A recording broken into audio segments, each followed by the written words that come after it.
There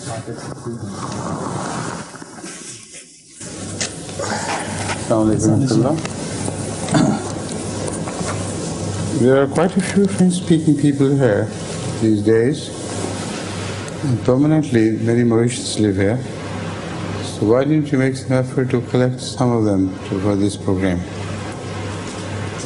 Well, I've contacted many of them. I think many are working and have gone back to school also now. Right. Yes. So this being a working day, they could not come. So in future you should think some way to avoid this problem. Yes. And work on a larger number of people. There are quite a few, I understand, who do not work, and they could be available. Among the guests, there are no French-speaking these days? I think they've all gone back. They have gone back? Yes. Right. So let's begin with the questions you might have collected, please. Yes. The main purpose is to address the French-speaking directly. Even you alone could serve the purpose by posing the questions, but it's better if there's a larger body of people. Inshallah. Please. Wa alaikum salam. And your taraf? Mon nom est Shahid Banou et je viens depuis l'île Maurice. Mon question est... The watch is not working, is it? Yes. Now it has started. Sorry. Mon question est quels sont vos sentiments à propos du décès récent de la princesse Diana? What are Hazur's feelings about the recent death of Princess Diana? Very sad occasion, of course. As far as the religious point is concerned, it is not to be discussed. Her personal character, whatever it was, according to the British society, she was all right. This is the society, it's happening everywhere. But she was personally she was a very kind lady. She took many risks to serve the cause of the poor. Particularly she went to the people who were suffering from AIDS and many other such children and other patients who could have transferred their infection to her. But she didn't care and was free with them throughout to help the cause of the charities. So I think she was definitely a kind-hearted lady, a lady which had won the hearts of the people as a whole. And we must not go into the personal life of people, the personal moral values, because these are things known to Allah and He's to decide, not we. So we will wish well of her and her future. May Allah bless her and forgive her for whatever follies she may have committed. And He's all forgiving. If He likes, if so wishes, He can. And may He take into account the good work she has done in this world. A kind-hearted lady which was not properly, was not properly taken care of because of the separation of her parents. That should also be kept in view. So I think apart from that as well, there is a question of Ahmadis of UK who are UK national. They must cooperate with the National Day of Mourning. This is their responsibility as citizens. And there is no question of religion involved in that at all. People from all walks of life, belonging to every religion, or no religion at all, they are joining this National Mourning Day. Why should not Ahmadis of UK do the same within their own confines, religious confines of course? They should not do anything which is against Islam, But apart from that, they should fully cooperate. This is my personal view. And also told the Amir Sahib to sign the register of condolence on behalf of Jamaat Ahmadiyya. And also I think tomorrow Ansarullah should be given a warning that when the whole nation is cancelling their sports programs and everything, why should Ansarullah go ahead with them?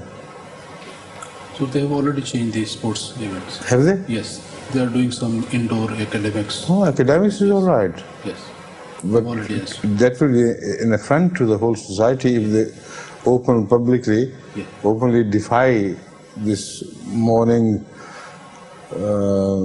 behavior of the whole people. They've already done.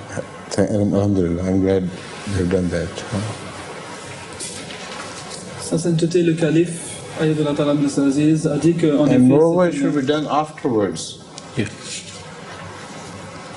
I mean, procession will be leaving at 10 o'clock. Yes. And what time do they expect it to finish? By 1 o'clock or so. No, it's not possible. But anyway, even if it finishes at 3 o'clock or 4 o'clock, if they start their proceedings of indoor activities, etc., they can do it afterwards, Yes. right? When everything is over and Yes. done with. Sa Sainteté le Calife a dit que c'est une occasion bien triste en effet. Et du point de vue religieux, nous n'avons pas le droit de juger du caractère personnel de la princesse Diana. Selon la société britannique, selon les normes connues dans cette société, c'était une dame très bien, une dame très gentille. C'est une dame qui certainement avait un cœur d'or puisqu'elle a pris de gros risques en rencontrant des personnes souffrant de sida, entre autres, et aussi des enfants qui souffraient d'autres maladies contagieuses. Donc elle prenait un grand risque pour elle-même, pour sa propre santé, en allant les rencontrer dans les hôpitaux où ils sont soignés. Mais elle l'a fait pour aider la cause des organisations charitables. C'était certainement une dame de bon cœur, et elle a gagné le cœur de tous ici en Angleterre et dans le monde. Nous n'avons pas le droit, dit le calife, de juger de sa vie personnelle. Nous prions tout simplement qu'Allah lui pardonne les fautes qu'elle aurait pu éventuellement commettre, car Dieu est très pardonnant et il n'y a que lui qui peut pardonner. C'était une dame, il ne faut pas oublier, de qui la famille ne s'était pas occupée comme il le fallait. Et donc cela aura certainement porté sur son caractère, mais nous ne sommes pas là pour en juger. Le calife dit que les Ahmadis doivent participer au jour de deuil pour la princesse Diana, aux côtés de tous les autres personnes appartenant aux autres religions. Et les Ahmadis ne doivent pas faire des actions non islamiques bien sûr, mais autant que possible, ils doivent aussi participer dans ce deuil. Le calife a ensuite dit que j'ai demandé à l'Amir Sahib, le président de la communauté musulmane Ahmadiyya en Angleterre, d'aller personnellement signer le registre de condoléances qui a été mis à la disposition des personnes voulant participer au deuil de la princesse. C'est ce qu'il a fait. Et le calife a dit en passant qu'il aimerait que, puisque le mouvement des personnes plus âgées de la communauté, les Ansarullah, vont organiser un programme demain. Donc demain c'est le jour où la princesse sera enterrée, nous le rappelons, eh bien les Ansarullah devraient annuler leur programme de sport s'il y en a, comme tous les autres, car toutes les autres organisations dans le pays vont annuler tous leurs programmes sportifs. Monsieur l'imam Rachid Sahib a dit que cela a déjà été fait. Le calife dit que s'il poursuivait, ce programme, ça aurait été un affront à la nation. Mais si l'enterrement est déjà passé, alors ils peuvent passer à d'autres activités de ce genre. So, there's a question from Benin. Pourquoi Dieu utilise-t-il parfois nous, le pluriel, et d'autres fois je, le singulier, dans le Saint-Coran? Why does God sometimes use the word we and sometimes I in the Holy Quran? We is a majestic expression. We were talking of the royal family just now. When the queen proclaims something, she says, we do this. Monarchy sometimes, perhaps every time perhaps, I don't remember, but monarchy does not use the personal term I, because the monarchy represents the might of the people, the whole state. As such, when a queen or a king addresses the nation as we declare this, it does not mean that he has become plural. It means that the whole state is with him or with her. And the entire might of the state will be used against those who defy these orders. So in that majestic sense, and a sense of supreme might, Allah sometimes refers to him as we. But when he speaks of his person, he always refers to his person as one, and refers to himself as I. Sa sainteté, le calife nous dit que l'expression « nous » est une expression majestueuse qui comporte de la majesté. Le calife dit que justement nous étions en train de parler de la monarchie en Grande-Bretagne. Eh bien, lorsque la reine proclame quelque chose, elle utilise le mot « nous », elle n'utilise que très rarement le singulier « je », car la monarchie, lorsqu'elle parle, lorsqu'elle proclame quelque chose, elle doit représenter tout le peuple. Et cela montre que tout l'État est avec cette monarchie. C'est pour ça que le mot « nous » est utilisé. Aussi, cela signifie que tout le pouvoir de l'État est avec la monarchie, et toute personne qui met au défi cette monarchie recevra le fouet, le plein fouet de tout le pouvoir de l'État. Mais parfois, lorsque Allah parle de lui-même personnellement, il utilise le mot « je ». Donc Allah aussi, il utilise ce mot « nous » dans cette connotation de majesté, de pouvoir, mais en parlant de lui-même personnellement, il utilise le mot « je ». C'était une question depuis Bénin. Sept jeux sont mentionnés dans le Saint-Coran. Jusqu'à quel jeu les astronautes sont-ils arrivés?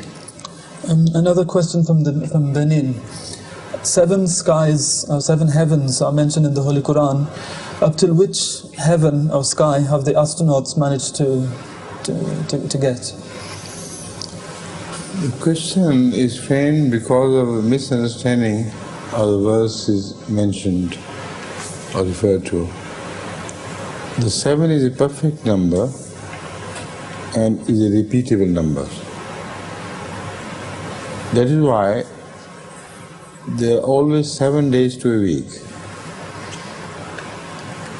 because it repeats itself.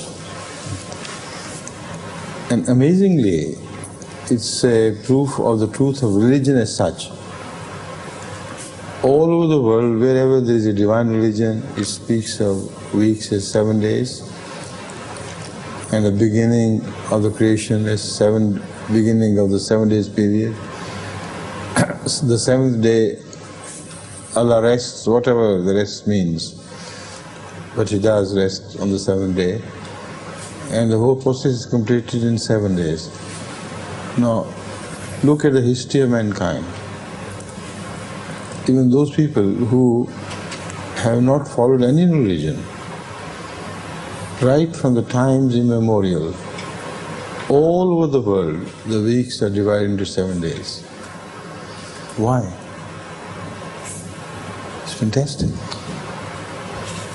So, this is the proof of truth of some realities which are ancient realities, which are in fact religious realities, not just human realities. And you cannot break their ties with the religion. Despite the fact that the influence of those religions who mention these realities is not found at all to have traveled to all over the world and impressed the people in framing their lives. Even before the religions, such religions were born, much before. Look at the history of mankind. We find, we can trace it back to much beyond Adam and Eve. And yet the weeks are 7-day weeks. In Australia, look at that. Weeks are always 7-day weeks. So this means it's a perfect number. And it also means that it repeats itself, 1 week after another, another. So when Allah speaks of 7 heavens, I believe they are repeatable numbers. And 7 heavens can be divided within 1 heaven into 7 tiers, like we can do to our own atmosphere, and the atmosphere closest to the earth, and then higher, the stratosphere. All the spheres around can be divided into 7. So it does not mean that all over the world, all over the universe, there are just 7. There are millions of galaxies, which may further be split into 7s. And each galaxy has many worlds of its own, many universes of its own. Each could be divided into 7s. So it becomes an interminable number. Those who do not understand the philosophy of 7, they think there's 1, 2, 3, 4, 5, 7 and just that. And if that is that, if the universe is to be divided only in 7 parts, then nobody has ever reached even the first sky. Because 7 divided by 18 billion or thereabout would be about 3. Some people say the universe is aged 20 billion. So around 3 billion light years, or let's call it 2.5 billion light years, would be the expanse of 1 heaven then. 2.5 billion light years, which means that if light travels from one end of that heaven to the other end of that heaven, it would take 2.5 billion light years. It's a staggering figure which I'm telling you. Man cannot move faster than light. Nothing can move faster than light. Man cannot move even 1,000 parts or maybe 100,000 parts of the speed of light. All that we hear of is, in 1 hour the rockets cover 25,000 miles or a little beyond, right? In 1 hour, so far, man can move at a speed of 25,000 miles per hour or a little beyond.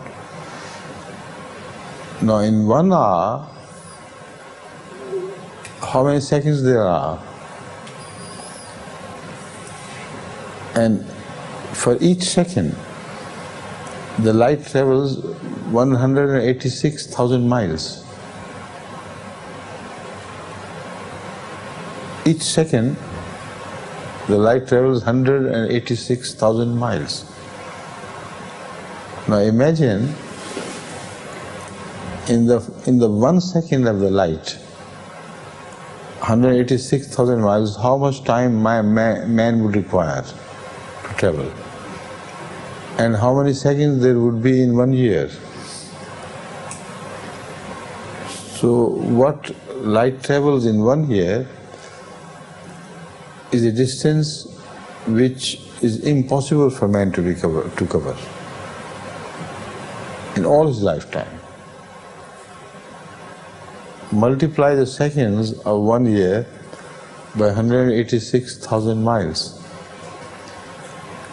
and then realize, if man, ever since its creation, had been traveling towards so-called heavens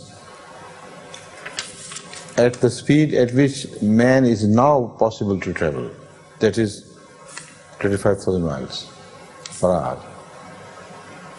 If man had started the moment it was born, moving towards heaven, the distances the distance covered by light in 1 year will not as yet be covered by man. You understand? 1 year means all the years split into seconds, and every second turns into 186,000 miles. Now work backward and try how much man can cover, move towards the heavens. And incidentally, how much Jesus Christ might have done to reach the fourth heaven. It will be somewhere here in the vicinity, you know. You can call him if you could. So the universe is fantastic, is a fantastic thing. Man is too small to claim anything big or high. So the first heaven, as you said, can never be reached. It's impossible. But only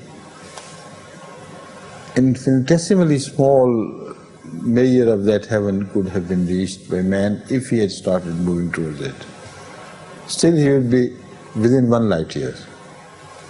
And the first heaven extends, as I calculated, to be at least 2.5 thousand, no, 2.5 billion light years.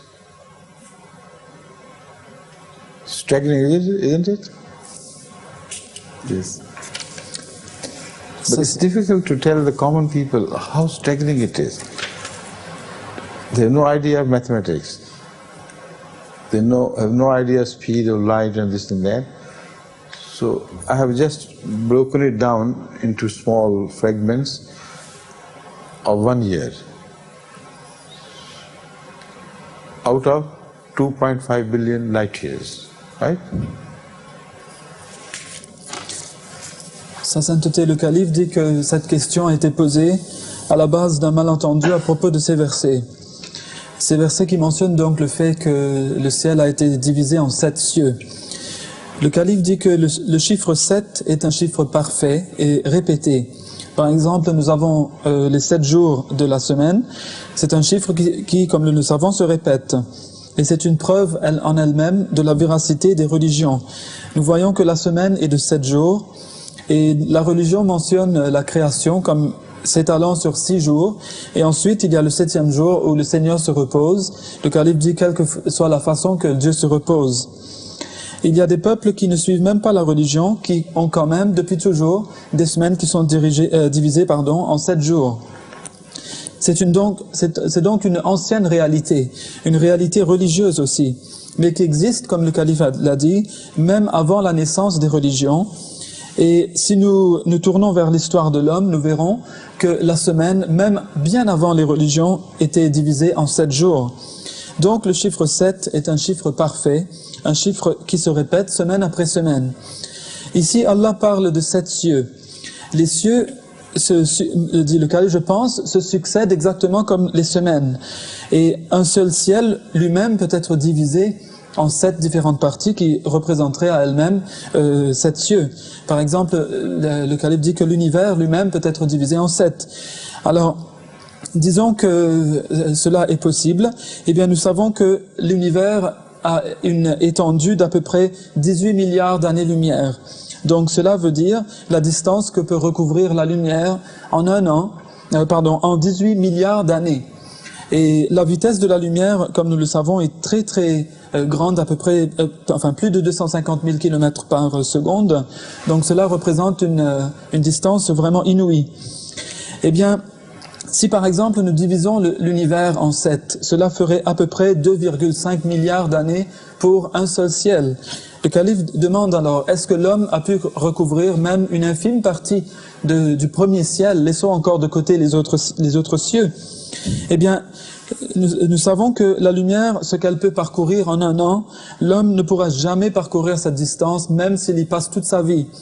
Et même plus, si depuis la création de l'homme, il voyageait à la vitesse de 35 000 km/h, qui est à peu près la vitesse maximale des fusées que nous connaissons de nos jours, eh bien, pendant tout ce temps, jusqu'à présent, il n'aurait même pas pu parcourir la distance parcourue par la lumière en 1 an. Cela est tout à fait impossible pour l'homme et rien ne peut aller plus vite que la lumière elle-même. Le calife dit en passant, parlant un peu de Jésus-Christ, il y a des personnes qui croient que Jésus-Christ est monté au ciel et qu'il doit aller au 4e ciel et après retourner. Eh bien, combien de distance, quelle distance aurait pu parcourir Jésus-Christ, que la paix soit sur lui, en si peu de temps, en juste 2000 ans, c'est rien du tout. Le calife dit il serait tellement près que peut-être vous pourriez lui crier après, il pourrait peut-être vous entendre. Donc l'univers en fait est une chose tout à fait fantastique et l'homme comparé à cet univers est une chose infime, une chose vraiment qui ne mérite même pas de mention. Et il faut savoir, dit le calife, que jamais, au grand jamais, même le premier ciel, si nous divisons l'univers en 7, ne pourra être parcouru. Cela est impossible, car cela signifierait qu'il faudrait parcourir 2,5 milliards d'années-lumière, la distance que la lumière parcourt en 2,5 milliards d'années. Cela est tout à fait en dehors de notre compréhension. Mais de telles choses vraiment sont difficiles à expliquer au commun des mortels, car ces choses ont trait à la science, aux mathématiques. Mais j'ai essayé, dit le calife, en expliquant les choses un peu simplement, en prenant les années les unes après les autres, pour faire comprendre qu'en fait le ciel, le chiffre 7 est un chiffre parfait, et que le ciel est une chose infinie. We have another question from Benin, and the question is, l'étude du Coran nous enseigne que les morts ne reviennent jamais sur terre. Malgré cela, dans le milieu béninois, ceux qui ne sont pas informés de la mort de ces derniers ont toujours suggéré avoir vu ces différentes personnes après la mort de ces derniers. Comment expliquez-vous ces miracles? The study of the Holy Quran reveals to us that dead people can never return on earth, to the earth. But in Benin, many people say that if they weren't informed of the death of somebody, they were still seeing the person after his death. So how could that be possible? How can one see dead people walking on the face of the earth, even after their death? It's not possible. So the vision has to be understood to be just a vision, like dreams, like visions, like apparitions, which you never can touch, you can never treat them as material things, as corporal bodies. Such dead people, as they see, can walk through the walls, can't they? They just materialize from nowhere. So were they such as in their real lives? Certainly not. So whatever has returned, if at all anything has returned, it is a vision and no more. And the visions of the souls do not, if they are real, do not wear human clothes. Their bodies are not shaped like humans. So whatever humans appear in clothes, they have to be apparitions or visions, no more. Sa sainteté dit que en fait ce n'est pas possible. La vision ne peut être interprétée comme étant un rêve ou une vision de l'ordre spirituel. C'est une apparition que nous voyons et ce n'est pas la véritable personne elle-même. Il ne s'agit pas ici de corps physique, de corps matériel. Parfois, les gens voient les personnes après leur mort, mais ces personnes, ils les voient passer à travers les murs, par exemple. Cela montre qu'ils ne sont plus ce qu'ils étaient. En fait, ce n'est qu'une vision, et dans ces visions, on voit les personnes habillées comme ils étaient avant, alors que nous savons que lorsque les personnes sont mortes, elles ne portent plus de vêtements comme sur cette terre. Donc, cela prouve en fait que ce ne sont que des apparitions, ce sont des visions de ces personnes, ce ne sont pas les mêmes personnes mortes qui sont revenues sur terre, cela est impossible.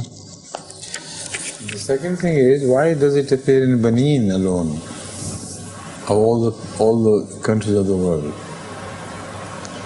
If they claim it may happen elsewhere as well, I agree. Universally it is reported. But especially in Benin, this seems to be an influence of old hearsay and superstitions which may have prevailed in the country. So in whichever country you find superstitions, you always find the same phenomena to occur here and there. Moreover, if they are real people who return to the world, they were not buried in the same clothes, or they may have been buried alive. How could they return in material clothes which they used to wear while they were alive? Have the clothes disappeared from their closets, from their wardrobes? Definitely it is a being. You know, people when they are buried, Muslims particularly, they are buried in two clothes, and so some are burnt and some are buried in different forms, in different coffins, etc. But none is buried in the clothes he used to wear in his living days.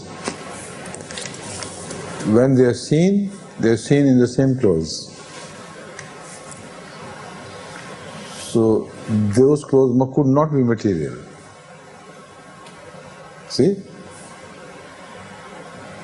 So one should remember it, that this whole episode has to be viewed from different angles, and when you look at it from realistic angle, it will prove to be just a superstition and no more. Or even from Allah maybe, to past people. Such old great people are shown dressed like humans, but Islam declares it to be just a spiritual being, no more. Huzour nous dit que deuxièmement, pourquoi est-ce que ce phénomène se produit-il seulement au Bénin? Si les gens disent que cela se produit ailleurs, je serais d'accord, que ce n'est pas uniquement au Bénin. Eh bien, nous savons que spécialement au Bénin, il y a encore l'influence de beaucoup de superstitions et de traditions anciennes qui influent sur les gens. Et là où vous voyez ces superstitions dans le monde, vous verrez aussi de tels phénomènes se répéter très souvent. Si par exemple les personnes mortes étaient brûlées vives, eh bien comment alors quand on les voit, quand ces personnes disent les voir et ne les voient pas brûlées, et les voient portant des vêtements comme ils étaient auparavant? Est-ce que ces vêtements ont disparu mystérieusement de leurs armoires? Cela montre en fait que puisqu'ils portent les mêmes vêtements que les personnes connaissaient auparavant dans ces visions, eh bien cela démontre que ces vêtements ne sont pas de l'ordre matériel mais sont de l'ordre spirituel. Cela, il est possible, dit le calife, que ces visions viennent de la part d'Allah, que ce soit des visions pieuses. Mais il nous faut quand même analyser ce type de vision de différents angles. Et si vous l'analysez d'un angle réaliste, vous verrez que beaucoup de ces choses, en fait, ne sont que des visions, ne sont rien de plus que cela. A question from Mr. Ibrahim Bashir. He says that... Ibrahim Bashir is from where? From Benin. From Benin, yes, also from Benin. Yes. He says that nous autres, nous prions les bénédictions sur le prophète Mohammed sallallahu alayhi wa sallam tous les jours. Aurons-nous la chance de le voir physiquement au paradis? Sans pouvoir le connaître, aurons-nous la chance de serrer sa main physiquement au paradis? He says that we who send down blessings on the Holy Prophet Muhammad sallallahu alaihi wasallam every day, we don't know him personally, but will we have the chance to meet the Holy Prophet sallallahu alaihi wasallam in paradise and shake hands with him physically in paradise? They will not be reborn physically. How can they shake hands physically? C'est tout. Le calife dit que nous n'allons pas naître physiquement dans l'autre monde. Donc comment allons-nous serrer la main physiquement au saint prophète Mohammed sallallahu alayhi wa sallam? But will they meet him? It all depends. Whoever loves him sincerely and acts good deeds, he is quite likely to meet him. This is the verdict of Hazrat Muhammad Rasulullah himself. And who are the people? Who will be the people around Hawz-e Kausar? Will they not meet him? And he will distribute according to the material vision of the thing around a, shall we say, pool or whatever. Fount. Huh? A fountain. Hawz is not fountain. Pond. But pond is still a small word for that. A pool of something, pool of water, shall we call it? So if a Hawz-e Kausar as we know, is real in the sense that it does exist. We believe in spiritual form, but the mullahs believe in the real form. So imagine Hawz Kausar to be real. Those who ask the question, they should realize that in that case, how could you avoid meeting Rasulullah when he is distributing water himself and pouring it in the utensils, glasses and jugs of everybody? But also imagine how much time will it take him to distribute just one glass or one jug of water. Billions of Muslims must have died by now, and the day of judgment is very far off. So there may be a billion Muslims who die till the time when the Hawz Kausar will begin to work. But we don't know whether all of them would, certainly not all, but a very large number maybe, or even if a small number of all those billions upon billions of people is counted, that could still be billions by the end of the universe, I mean. So billions of people are taking their water from one person physically. How much time will be required for that? Try to calculate it here on a. You're talking of Princess Diana's procession. There are supposed to be only a few million, at most. Now, you know how much time would be required if each one of them were to receive something from some member of the royal family. So billions is a big figure, very big figure. And what would be the purpose of their passing by and getting just one sip and then disappear? Hawz Kausar, as presented in the Quran, Inna a'tainaka al-Kawthar fasalli rabbika wanhar inna shanika huwal abtar, is something which is lasting, is eternal. It begins here on earth. And you do not have to wait for it till the hereafter. If you get the Kausar of Muhammad Rasulullah from his hands, is the spiritual teaching which he gives you. It is his spiritual benefit which flows from him to your direction, like water flows downwards. So, you must understand all these things spiritually. But anyway, the spiritual meeting, as I have said earlier, is a fact. Spiritual meeting are such people whom Allah would deem befitting to meet Hazrat Muhammad Rasulullah, is a fact which will certainly happen, but not in the form which people think, that I have explained. Sa sainteté le calife avait dit tout à l'heure que nous n'allons pas naître physiquement dans notre monde, donc nous n'allons pas rencontrer le prophète sallallahu alayhi wa sallam physiquement. Mais bien sûr, nous pourrons le rencontrer, mais cela dépend de la personne. Quiconque agit justement et agit selon les instructions du saint prophète Mohammed sallallahu alayhi wa sallam, lui-même il a dit, il a promis qu'il rencontrerait cette personne dans l'autre monde. Il est aussi dit que le saint prophète Mohammed sallallahu alayhi wa sallam distribuait des bienfaits tirés d'une espèce de lac qui s'appelle Al-Kawthar. Nous pensons, nous, qu'il s'agit ici d'un lac spirituel, ce n'est pas une chose matérielle, alors que les mollahs et les autres imams, les cheikhs, pensent que c'est en fait quelque chose de matériel qui sera exactement comme c'est décrit dans les hadiths. Et nous savons que cela n'est pas possible, car il y a déjà des milliards de musulmans qui sont déjà passés dans l'autre monde, et il en reste encore des milliards sûrement à mourir, car le jour du jugement dernier est encore très éloigné de nous. Et nous savons que le saint prophète Mohammed sallallahu alayhi wa sallam va distribuer cette eau de Al-Kawthar avec une seule carafe dans sa main. Eh bien, combien de temps va-t-il prendre pour distribuer cette eau à ces milliards et ces milliards de musulmans?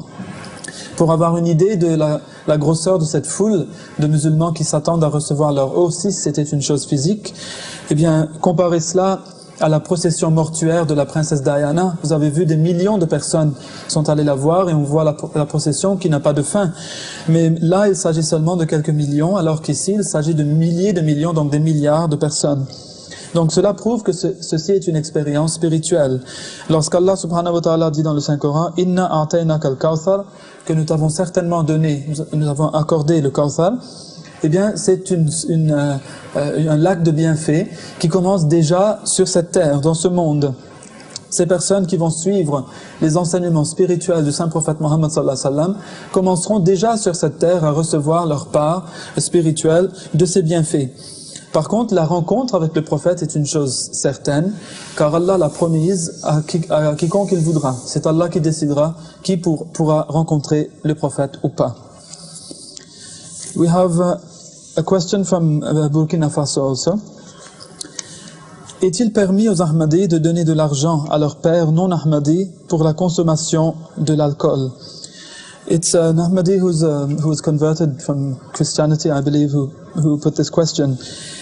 Is it permissible for Ahmadis to give money to their father, who's not a non-Ahmadi, for buying alcoholic beverages, if he asks for such money, for that purpose? The money you give to others is no longer yours. It is for them to spend it as they please. The money the father gives to the child, to children, they spend differently. And the expenditure of that money is not the responsibility of the father. So if you help a friend or a brother just by giving him some money because he is poor, that act in itself is not a crime. But if he asks you to buy him a drink, then that would become a crime. You should not be a partner to that crime of him buying alcohol for himself, while you will be specifically helping him buy that alcohol. That's not good. Sa sainteté dit que, l'argent donné n'appartient plus à la personne qui donne, mais à la personne qui reçoit. Et la personne qui reçoit cet argent peut le dépenser comme elle le désire. Si par exemple des parents donnent de l'argent à leurs enfants, eh bien les enfants peuvent dépenser l'argent comme ils le veulent. Les parents ne peuvent pas demander à leurs enfants qu'est-ce qu'ils ont acheté avec cela. Si vous aidez un frère en lui prêtant de l'argent, en lui donnant de l'argent plutôt, cela est un acte de bonté. Mais si quelqu'un vous demande de lui acheter un verre ou de lui acheter une boisson alcoolique, vous ne pouvez se faire car si vous le faites, vous serez en train de participer à ce crime. Donc dans ce cas-là, vous ne devez pas le faire. We have a question also from, it's on a little passage from the Philosophy of the Teachings of Islam, very short passage. Cette question nous vient des États-Unis. Parfois, la révélation, incomplètement chargée de bénédictions, est octroyée en guise d'épreuve. Dans ce cas-là, le récipiendaire, encore à un stade élémentaire de son développement spirituel, est soumis à l'épreuve, en ce sens qu'ayant déjà goûté en quelque sorte au plaisir de la révélation, il est invité à discipliner sa vie sur les mêmes lignes que celles des véritables récipiendaires. It's about the meaning of revelation. Hazrat Masih al-Islam writes, sometimes revelation is vouchsafed to a person by way of trial and is not equipped with full blessings. In such vouchsafed. I think it should have been vouched. What is the French? Well, it's octroyé. Huh? Octroyé. What is the literal meaning in? It means to be given. No, it should be vouched, not vouchsafed. Vouchsafed has a sense of guarantee. So that's why I misunderstood. The word used there is right. It is given and not vouchsafed. In French it's right. In French it's right, so in English it should be vouched to a person. Right. Okay, I've noted it. Yes. So sometimes revelation is vouched to a person by way of trial and is not equipped with full blessings. In such a case, the recipient is put on his trial at this elementary stage, so that having tasted somewhat of revelation, he should order his life along the lines of those who are true recipients of revelation. Now the question is, why should Allah give revelation as a trial for anybody when we believe that revelation is God's own way of answering the queries of His servants? Donc pourquoi est-ce que Dieu devrait-il donner la révélation comme une épreuve alors que nous savons que Dieu donne cette révélation pour pouvoir communiquer aux demandes de ses serviteurs? But the claim is not right. Why does He confine revelation to just one purpose? The question I mean.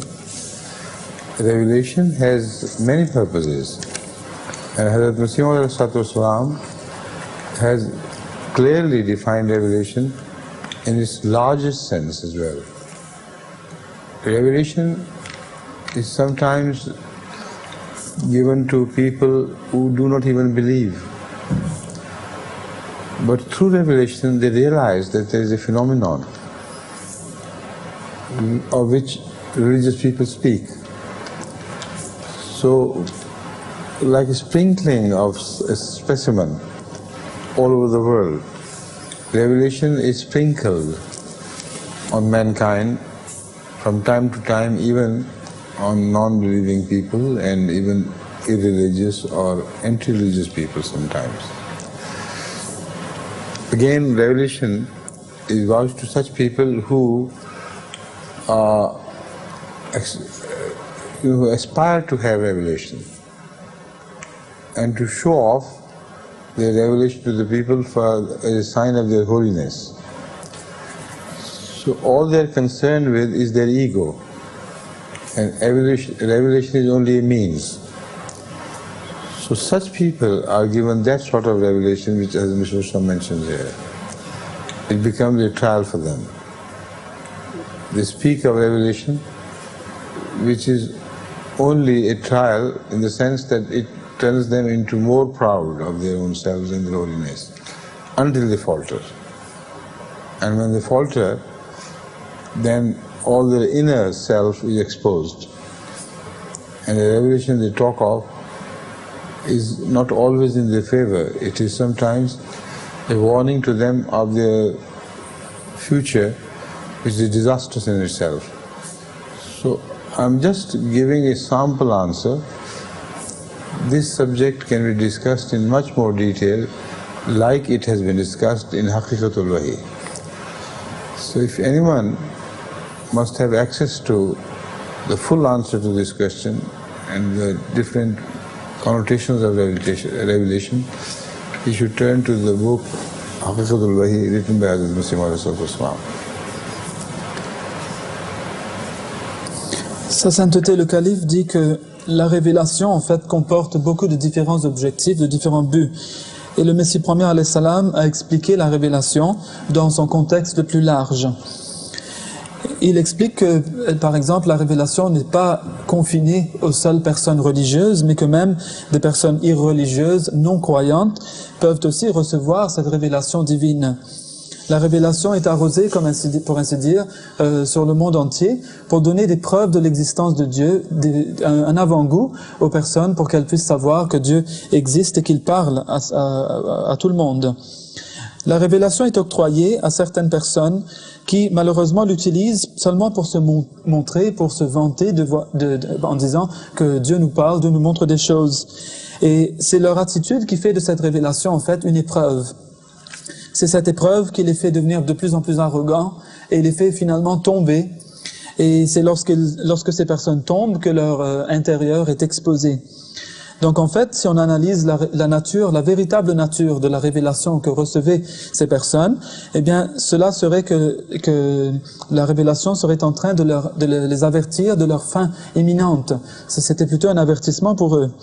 On pourrait en discuter en grand détail, dit le calife, mais les personnes qui ont accès au livre Haqiqatul Wahi du Messie premier alayhi salam, qui parle de la vérité à propos de la révélation, eh bien ces personnes devraient se tourner vers ce livre pour voir une étude très approfondie de ce sujet.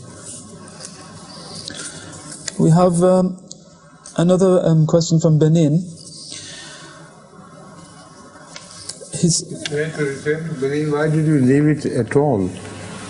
I'm spacing them out a little bit so that everyone has a chance. Okay. Otherwise, other people might say, why just Benin? Yes. All right. Thank you. But in the beginning, you stuck to Benin so long that I thought there would be no other country which would come in questions. Eh? But now it's all right. You mix them things up and occasionally you turn to Benin. Eh? Je suis un ahmadiste, je crois certainement à la vie future, à la résurrection, etc. Mais concrètement, comment va se passer la fin du monde? La vie va s'arrêter du coup, ou bien la destruction se fera étape par étape? He said, I'm an Ahmadi, I believe in the life to come, and I know that the world is going to come to an end, but I'd like to know whether life is going to stop immediately in one go, or is it going to come to an end gradually, step by step, you could say. Life comes to an end here, sometimes slowly, sometimes abruptly. He knows it. So what is the question about? And thereafter it does not come to an end. It begins. And it begins to take shape in different dimension altogether. With the result that the first realization after death could be likened unto the realization here. But then Allah puts it to a course of gaining new dimensions which take a very long time. It gradually evolves like a child from his embryonic stage to a full-fledged, healthy and kicking boy. What a difference there is between the boy who is delivered, healthy boy, baby, not boy, but baby I should say, both girls and boys would be included. If a healthy baby is delivered, can you realize the difference between the first sperm which entered the ovum and created something, and that healthy baby which is just delivered? Can you compare them in any way? Can you realize how it might have turned into that baby, that little something? The difference is huge. What we deliver after our death is that embryo of the first stage. And that is going to turn into a baby, full-fledged, crying and kicking baby. And then beyond that, that baby is going to gain his or her adulthood in that spiritual life. The differences we are talking about, maybe they occur in 1 billion years or so. So we don't know. But we know for certain that the Holy Quran says, "Ma khalqukum wala ba'thukum illa ka nafsin wahida."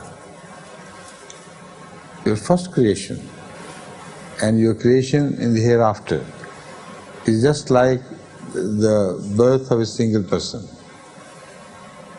So when I refer to you to the embryo and the child, I only refer to that verse of the Holy Quran which I have just read.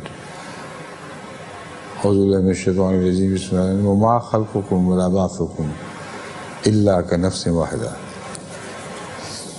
in this small verse, a universe of meaning has been expressed. All that I have just referred to, express this in single verse. Right? Sa Sainteté le Calife nous dit que la personne qui a posé cette question sait très bien que sur cette terre, parfois la vie prend fin brutalement, abruptement, et parfois elle se termine par étapes, elle se détruit par étapes. La vie doit parfois passer par des étapes très très longues pour arriver à sa terminaison, à sa conclusion finale. Tournons-nous plutôt vers ce qui va se passer dans l'autre monde. Le calife dit que l'embryon, par exemple, lorsqu'il se développe par étapes pour devenir un bébé bien formé, eh bien, quelle est la différence entre ces deux-là? Et quelle différence encore plus grande entre le spermatozoïde et le bébé bien formé? On ne peut même pas les comparer tellement ils sont différents. Eh bien, sachez que lorsque nous allons mourir et nous allons passer dans l'autre monde, nous serons comme un embryon. qui naît dans l'autre monde, qui doit encore se développer pour devenir un bébé, qui doit encore se développer pour devenir un adulte, pour arriver à l'âge de la maturité spirituelle en fait. Et cela va prendre de très très longues années. Le calife a illustré cette réponse par le verset qu'il a cité tout à l'heure, وَمَا خَلْقُكُمْ وَلَا بَعْثُكُمْ إِلَّا كَنَفْسٍ وَاحِدَةٍ. Alors que, en fait, votre création et le fait de vous ranimer à la vie, ce n'est que comme la création d'une seule âme. Donc, si vous réfléchissez sur la création d'une seule âme qui a été créée par Allah, vous comprendrez alors tout le système que Dieu a mis sur place et vous arriverez à le comprendre bien, Inch'Allah. Next question, please. Yes. Which country? I have one from a person from Lebanon. His question is, why does not the Ahmadiyya movement help to protect the holy places in Palestine? Translated to us. Oui. Donc la question vient d'un frère libanais. Pourquoi est-ce que le mouvement Ahmadiyya n'aide-t-il pas à protéger les lieux saints en Palestine? Who helps to protect these holy places? Tell me one thing. Who does? It is the so-called non-Ahmadi masses and the ulama which are responsible for giving over these places to the Jewish people. Remember long ago when they started a movement among the Jewish people to return to Palestine, they thought wisely, they planned, and they started buying lands in Palestine which belonged only to Muslims. There is a very small community of the Jewish people which did not give any sense of justification to the creation of Israel there. So they planned ahead, and very wisely so, but against the Muslim, of course. And who helped them? The Muslim ulama, the Muslim people. They sold their own property to their so-called enemy of the future. And yet they were helped. It was my late father, Hazrat Mirza Bashiruddin Mahmud Ahmad, who was the then head of the Ahmadiyya community, who gave them warning and repeated warning. This was published, that don't do it or you'll suffer. You'll help Israelis to create their own state here. And this was done and nobody took heed. So why do you say we do not help? We help them also by solid advice in the post-creation of Israel.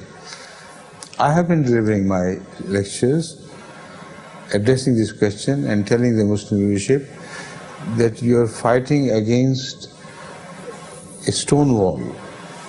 You are fighting against such powerful collusions between America and Israelis that it is impossible to create a single dent by striking your heads against the wall. Only you will hurt yourself. So think of other things. Think wisely of the whole problem. And just do not wage a war, you call it holy, while it is not holy anymore.